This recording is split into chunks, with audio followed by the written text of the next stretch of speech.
really noticed this theme of kids being almost scared to go after really big dreams. I remember them kept asking me questions like, what if I fail? What will others think of me?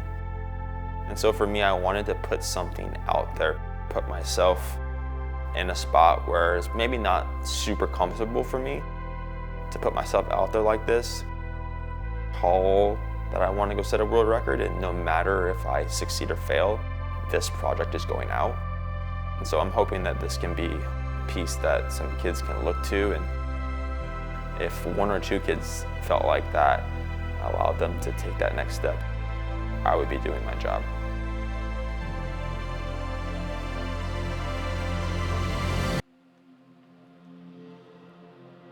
I'm Nate Reach. I'm a Paralympic athlete for Team Canada. Nate Reach of Canada, I'm the reigning Paralympic champion in the 1500 meters. Reach wins it.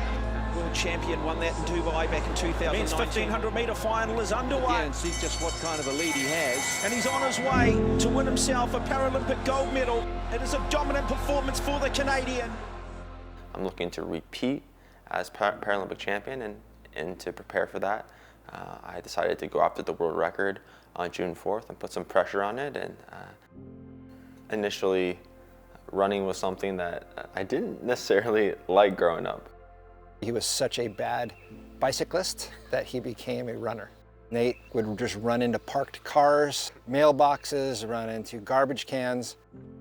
And so he just kind of came up with it. I'll just run next to my friends instead of ride my bike.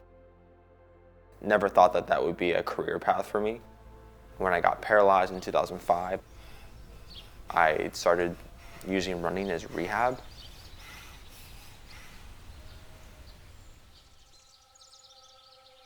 Oh, yeah, probably one of the worst days of my entire life. I was actually out of town. I was at a business conference and got a call from Arden, and she said, hey, Nate was playing golf with his buddies, got hit in the head with a golf ball. We decided to go play golf for the day. The day was really normal, nothing out of the ordinary until we got to the 7th hole. I remember hearing like this really loud tin trash can of a sound from the SQ Nike driver. And then all of a sudden I had this tingling sensation run through my body. I called my mom and was like, hey, can you come pick me up? And then as we got closer and closer to the hospital, she could really tell that there was something actually wrong with me. Things are going bad and they're going bad fast. You need to get to the hospital as quickly as possible. So until I landed, I didn't know if Nate was alive or not. For me to see any panic on my mom's face, it's something completely new for me. And honestly, I've really never seen panic on her face since. I learned later, they didn't tell me at the time, that my outlook, my prognosis was not good. They thought I would possibly be a vegetable for the rest of my life.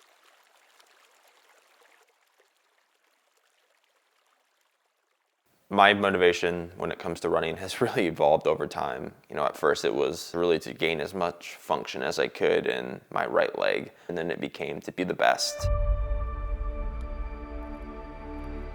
Anyone in my local area to the state level. And as I got older and joined the Paralympic movement, I really had motivation to motivate and inspire the next generation of Paralympic athletes in general, but I definitely hold a special heart for Paralympic athletes. Also is wound in that I really want to show my siblings what it's like to go after big goals. It didn't fully hit me until he became a professional athlete and we were watching on a live stream him breaking the world record in the 1500. The new Pan Am champion, Nate Reich for Canada. It just came across that, holy smokes, I have a brother who just broke a world record in track and field. The coolest thing ever to have someone in your family that has achieved the highest level. He had his brothers and sisters around him that are doing their thing, but then also seeing how hard it was for Nate to have to go and try to achieve his goals. He has had to work twice as hard because of his limitation. He has had to recover twice as long because of his limitation, and yet he was still able to run Division I in cross country and track and field. I was trying to figure out a passion that I could hopefully do on the highest level, and that ended up being running. He had the choice to either just kind of let it go, but no, he told himself that I'm going to be the best athlete in the world in this sport with what I can do, and he's done that. You know, at the end of the day, when you see me run, a lot of people can't see my disability. So I knew that the general public wouldn't know that I had an injury like I did. Just hopefully, if someone has an invisible disability, I hope that my story can just give them some inspiration, know that they can still accomplish those goals they had set for themselves. One thing about Nate that you may not know, he's literally the nicest human being that's out there. You know, just don't run into the Graywolf because he's not the same guy. Being led by the Canadian. I would characterize myself as a pretty nice guy off the track, but when it comes to the track, there's no friends. I don't want to just win, I want to dominate. Executing at a high level, being relentless and being resilient when hard things come, that was really the motivation behind the Graywolf mentality, and also an ultra ego. It's really important to kind of create the person that I want to be and how I want to be perceived. You know, when a kid comes up to me, if for some reason they want an autograph or after I win the Paralympics, I want to make sure I make time for people like that. You know, for me, at World Championships last year, I struggled with my nerves. I just didn't handle things as well as I wanted to. And so this year, it was really important for me to have an opportunity for the pressure to really be on at some point before the games. There's a lot riding on it.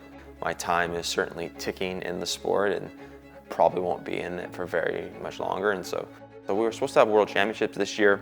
Athletics Canada decided to not send previous medalists. So since Worlds was kind of taken away from me, I needed to figure out how to put that pressure on. And if there's an opportunity where I won't get the record, I did not want to change the date of the world record. Yeah, I could have pushed it back a month and maybe I would have been a little bit fitter. But for me, the Paralympic final, that date does not change. I need to go in this race, regardless of what has happened in the past, and go and execute at the highest level that I can. And hopefully it'll turn out in my favor.